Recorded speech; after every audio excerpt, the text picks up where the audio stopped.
नमस्कार दोस्तों, जय हिंद। दोस्तों, एक बार फिर से डोनाल्ड ट्रंप ने ईरान को बहुत बड़ी धमकी दे दी है। इस बार तो डोनाल्ड ट्रंप ने ईरान को धमकाया है कि अगले 48 घंटे के अंदर ईरान स्ट्रेट ऑफ हॉर्मुज को पूरी दुनिया के लिए खोल दे, वरना अमेरिका ईरान की एनर्जी फैसिलिटी को उड़ा देंगे। इस बार तो डोनाल्ड ट्रंप ने ईरान को 48 घंटे का अल्टीमेटम दिया है और कहा है कि अमेरिका इस बार ईरान की एनर्जी फैसिलिटी या तो ऑयल फैसिलिटी के ऊपर बहुत बड़ा हमला करेंगे। और दोस्तों, दूसरी साइड ईरान ने भी तुरंत ही अमेरिका और इजराइल को धमकी दे दी है और बताया कि अगर अमेरिका और इजराइल ईरान की एनर्जी फैसिलिटी के ऊपर हमला करेंगे तो हम भी बिल्कुल चुप नहीं बैठेंगे। हम भी मिडिल ईस्ट के अंदर जो ऑयल फैसिलिटी है उसके ऊपर करारा हमला करेंगे। और दोस्तों, ईरान तो ये काफी दिनों से कर रहा है। अमेरिका ने तो अब ये ईरान की एनर्जी फैसिलिटी को उड़ाने की धमकी दी है, लेकिन ईरान तो जब से जंग चालू हुई है उस दिन से ईरान लगातार मिडिल ईस्ट की एनर्जी फैसिलिटी को टारगेट कर रहा है। लेकिन अब और भी धमकी दे रहे हैं कि हम मिडिल ईस्ट की एनर्जी फैसिलिटी के ऊपर और भी हमला तेज कर देंगे अगर अमेरिका और इजराइल ने ईरान की फैसिलिटी के ऊपर हमला किया तो। और दोस्तों, डोनाल्ड ट्रंप के ऊपर भी अब तो पूरी दुनिया से प्रेशर है, क्योंकि इस जंग की इम्पैक्ट अब पूरी दुनिया के ऊपर पड़ने लगी है। आज पूरी दुनिया एनर्जी शॉर्टेज महसूस करने लगी है। इसीलिए तो डोनाल्ड ट्रंप लगातार स्ट्रेट ऑफ हॉर्मुज को खोलने की कोशिश कर रहे हैं, लेकिन यहाँ पर ईरान आसानी से नहीं मान रहा। और ईरान ने और भी धमकी दे दी है कि अगर इजराइल और अमेरिका ने ईरान की एनर्जी फैसिलिटी को टारगेट किया तो ईरान बिल्कुल ही स्ट्रेट ऑफ हॉर्मुज को क्लोज कर देंगे। मतलब जो ईरान की परमिशन से शिप जा रहे थे उनको भी ईरान बंद कर देंगे। यहाँ पर इंडिया और चाइना को तो ईरान ने आसानी से परमिशन दे दी थी, उसमें कौन सी डील होगी वो तो हमें नहीं पता, लेकिन चाइना और इंडियन शिप को ईरान ने आसानी से स्ट्रेट ऑफ हॉर्मुज से पास होने की परमिशन दे दी थी। लेकिन अब तो ईरान ने कह दिया है अगर अमेरिका और इजराइल ने ईरान की एनर्जी फैसिलिटी को उड़ाया तो स्ट्रेट ऑफ हॉर्मुज पूरी दुनिया के लिए क्लोज हो जाएंगे। और दूसरी साइड डोनाल्ड ट्रंप पूरी दुनिया के लिए स्ट्रेट ऑफ हॉर्मुज को खोलने की कोशिश कर रहे हैं। और दोस्तों, यहाँ पर स्ट्रेट ऑफ हॉर्मुज को खोलने के लिए अमेरिका लगातार अपने अलाय से हेल्प मांग रहे हैं, लेकिन उतनी आसानी से अमेरिका को अब कोई हेल्प भी नहीं कर रहा। अब यूके ने अमेरिका की हेल्प कर दी है, वो भी खुलेआम तो नहीं।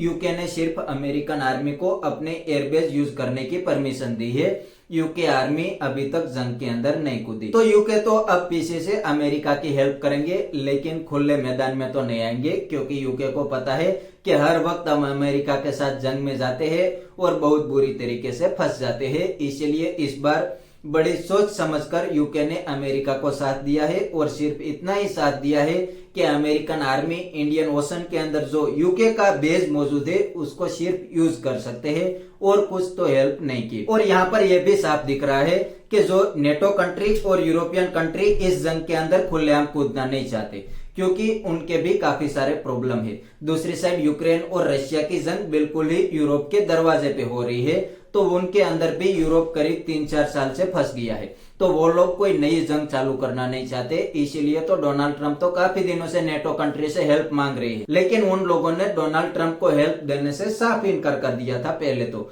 लेकिन अब अमेरिका और डोनाल्ड ट्रंप लगातार नेटो कंट्री के ऊपर प्रेशर बना रहे हैं कि आप स्ट्रेट ऑफ हॉर्मुज को खोलने के लिए हमें हेल्प करें, क्योंकि अमेरिका को तो स्ट्रेट ऑफ हॉर्मुज की इतनी कोई जरूरत नहीं है, क्योंकि अमेरिका का सिर्फ 1% ऑयल स्ट्रेट ऑफ हॉर्मुज से आता है। इसीलिए यह बात तो डोनाल्ड ट्रंप ने पहले से ही क्लियर कर दी थी कि अगर आपको स्ट्रेट ऑफ हॉर्मुज को पूरी दुनिया के लिए खोलना है तो आप भी अपनी नेवी को सपोर्ट के लिए भेजें। लेकिन उस टाइम पे कोई भी कंट्री ने अमेरिका को सपोर्ट नहीं दिया था, इसीलिए अब अमेरिका सपोर्ट के लिए दूसरी कंट्रियों के ऊपर लगातार प्रेशर बना रही है, क्योंकि वहां पर अमेरिकन नेवी के लिए भी बहुत बड़ी चैलेंज है। ईरान लगातार स्ट्रेट ऑफ हॉर्मुज के अंदर हमला कर रहे हैं, और अब लगता है कि यूके के बाद और भी नेटो कंट्री अमेरिका को सपोर्ट करेंगे, क्योंकि वहां पर भी एनर्जी शॉर्टेज महसूस होने लगा है। और स्ट्रेट ऑफ हॉर्मुज से दुनिया का करीब 20% ऑयल का सप्लाई होता है, तो ये पूरी दुनिया के लिए एसेंशियल है कि स्ट्रेट ऑफ हॉर्मुज को जल्द से जल्द खोला जाए।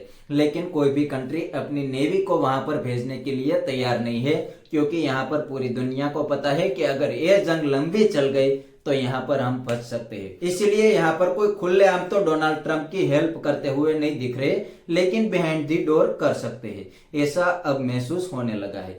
क्योंकि अब नेटो कंट्री और यूके के बयान भी धीरे धीरे बदलने लगे हैं। वहां पर उनकी पब्लिक तो सपोर्ट नहीं कर रही, लेकिन उन लोगों को फिर भी अमेरिका को सपोर्ट करना पड़ेगा, क्योंकि नेटो कंट्री की पूरी आर्मी ज्यादातर अमेरिका के ऊपर ही डिपेंडेंट है। तो यहाँ पर अमेरिका भी लाजमी नेटो कंट्री के ऊपर प्रेशर डाल सकते हैं।